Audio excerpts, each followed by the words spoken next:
guys, Esther here. Hi, this is Tom. So today on Recognize Your Level of Crazy and Manage It with EQ, we're going to talk about when you're dealing with do no harm. Like that one. Makes me feel less afraid.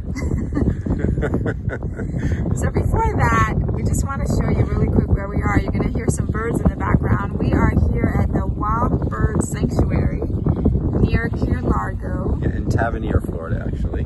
Tavernier, Right. Florida. I believe it says it's the Laura Quinn Wild Bird Sanctuary. You can look it up online. You'll find it. It's very precise. Try to give credit where credit is due. Do no harm. Do no harm. So we'll do a little panoramic, and you can see this just a beautiful sanctuary, nature. The bay here is behind us. They come and rescue birds here. They bring injured birds here to recover, basically. yeah, and then there's other wildlife all around, so the ones that couldn't be restored or set free, they bring them here. Yeah, I think it's about 7 acres. Beautiful. Very nice. So let's get back to the video topic here, and the topic for today is do no harm. And so why were we inspired to do this video today? We are currently doing a book discussion, and we have a group, and the book that we're working with is called Nonviolent Communication, and I'll list it in the post there. And one of the things that this chapter 3 talks about is observation versus evaluation. Did I get that right? You did. I like that. It was a very good chapter, and basically they're saying that observing the world around you is challenging because we often mix into it our evaluation of it. Which means judgment. Yes. Our personal judgment, opinion, emotion, feeling, yada yada yada. Right. Versus just the Observing. observation. Yes. This is red, state that it's red. Mhm. This is blue, just it's blue. Yes. Not adding the extra judgment Right. about what about it and all these different things. Right. It's like saying Johnny was late 3 times this week to an appointment or to work, instead of just saying that Johnny's always late. So you kind of made a judgment about Johnny versus what actually happened. He may have gone to work 3 times, late 3 times this week.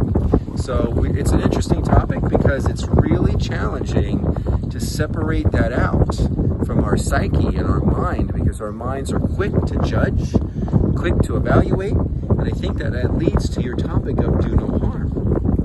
And so it's a very hard thing to do. I found it very challenging for myself.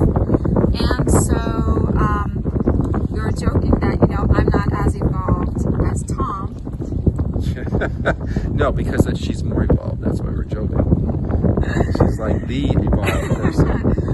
And so he just wants the $20 that I promised him after the video. So anyway, very hard for me to do.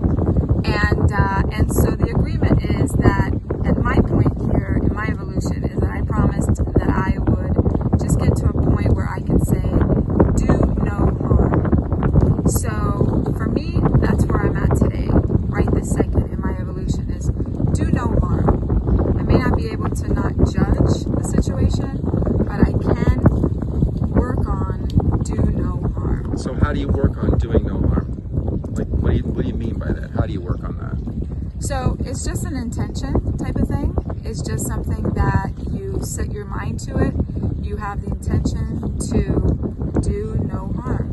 And that So just how does means that take action? How do you take action with that? So practical example, let's say you're around a particular person or you're in a situation and you feel like you want to judge the situation, and let's say you do, and I know I do most of the time, then I have the thought process of do no harm.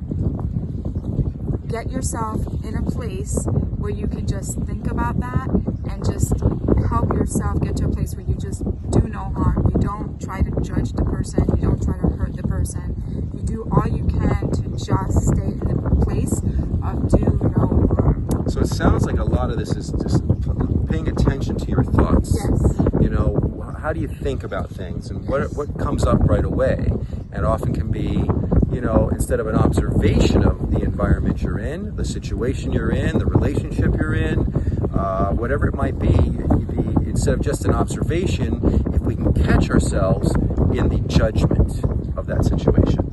And it's kind of freeing. It's a little rough. It's challenging. It's a little it's a brain teaser, so to speak, because you're never sure: are you judging or are you observing? Are you judging or are you observing? So that little game is where we gotta try to be thoughtful and conscious. And I guess that leads to then awareness and then doing no harm, not inadvertently assuming someone's a certain way and making a judgment about them, and then maybe it comes out in a discussion or a feeling, and you could hurt someone's feelings by saying something about someone that you maybe didn't really know. Right. So I'm just trying to throw it out there to kind of bring some depth to what we're trying to do. Yeah, and in our world today, we really need a little bit more of that. We really need to focus on just do no harm. As much as it's really challenging